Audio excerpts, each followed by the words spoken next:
All right, today we are diving into one of the most crucial concepts in Terraform, something you absolutely have to get right: dependencies. We're going to break down how Terraform figures out the right build order every single time, and more importantly, how you can use that knowledge to write way cleaner, smarter code. Let's dive in. So think about it. When you run a Terraform apply, it's not just creating a jumble of resources. You need your network to exist before you can put a security group in it, and you need that security group to exist before you can assign it to your server. So how on earth does Terraform know the correct sequence? It's not magic, but it's a really, really clever system. The secret sauce here is something called the dependency graph. The best way to think about it is as Terraform's internal blueprint. Before it does anything, it maps out all of your resources, draws lines between them, and figures out all the relationships. This lets it see, okay, this has to be built first, and just as importantly, hey, these 10 things have no connection, so I can build them all at the same time. That's what saves you so much time. Now, to build this powerful graph, Terraform basically follows two very different paths. And if you can understand both of these paths, you're well on your way to mastering clean and predictable infrastructure as code. So what are they? Here they are: implicit and explicit. You can think of implicit as the automatic smart default way that Terraform just handles for you. It's beautiful. Explicit, on the other hand, is the manual override. It's a powerful tool, but one you should only pull out for very special cases. Let's start with the one you'll use most of the time. So let's talk about the smart default: implicit dependencies.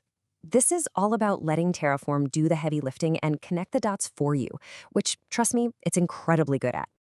So what is an implicit dependency? It's created automatically anytime one of your resource blocks references an attribute from another one. Terraform just sees that connection in your code and knows, okay, got it. I can't build this second thing until the first thing it's referencing is totally done. And what's really great is how simple it looks in practice. Here's a classic example. We've got an EC2 instance, and in its configuration, it's referencing the ID of a security group. That's it. That one little line is all the information Terraform needs to understand the entire build order. So here's what happens behind the scenes. Terraform scans your code and sees that .id reference. A little light bulb goes off, and it says, aha, this instance depends on that security group. So it automatically goes and creates the security group, waits for it to be fully available, and only then does it even begin creating the EC2 instance. It's simple, it's clean, and it's totally automatic. And this is why it's the absolute best practice, right? You don't need any extra lines of code just to tell Terraform the order. That means your code is cleaner, it's way more readable for you and your team, and honestly, 95% of the time, this is all you're ever going to need. But what about that other 5%? What happens when there's a dependency, but Terraform just can't see it in the code? Well, that's when we have to pull out our manual override. We're talking about explicit dependencies for those tricky situations where the relationship isn't so obvious. An explicit dependency is exactly what it sounds like. It's a direct order from you to Terraform. You use the depends on argument to literally say, hey, Terraform, I know you don't see a reference here, but I'm telling you, do not create this resource until this other one is completely finished.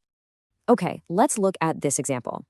We have a server that needs a specific IAM role to exist so its application can start correctly. But notice, the server's code isn't actually referencing any attribute from that role, like its ID or ARN. To make sure the role exists first, we have to add that depends on block. So why do we have to do this? Because Terraform is smart, but it's not a mind reader. It can only see dependencies that are explicitly written in the code. It doesn't know about the logical dependency that the application has. So depends on is our way of making that invisible, logical connection visible to Terraform and forcing it to follow the correct order. Now, knowing this tool exists is one thing. Knowing exactly when to use it is the real skill. So let's lay down some clear rules of engagement for depends on.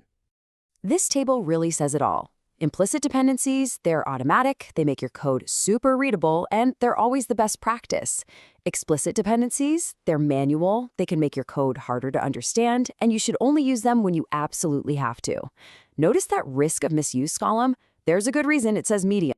So when should you use it? Well, here are the classic, totally legitimate use cases. Things like making sure an IAM policy is ready before an instance starts, or using a null resource to run a local script before anything else happens. Or maybe you're dealing with a module that just doesn't output the attribute you need to reference. These are the exceptions that prove the rule. And this right here is probably the most important thing to remember. Overusing depends on is considered a major anti-pattern in the Terraform world. If you find yourself sprinkling it all over your code, that's a huge red flag that something else is probably designed incorrectly. So why is it so bad? Well, for one, you're destroying Terraform's ability to run things in parallel. You're creating artificial bottlenecks. That plan that could have taken 10 minutes might now take 15, because resources that could have been built at the same time are now stuck waiting in a single file line that you created. It also makes the code a nightmare to debug later. And most importantly, it's often just masking a deeper design problem, like two components that shouldn't be so tightly coupled in the first place. Okay, let's boil all this down into a super crisp, memorable takeaway, something you can use to absolutely nail this question if it ever comes up in an interview. Here's your memory trick, boiled down to one line. It's this simple. If Terraform can literally see the reference in the code, like a resource ID or an ARN, it will handle it for you, implicitly. If the dependency is logical, something Terraform can't see, that's when you have to step in and use depends on.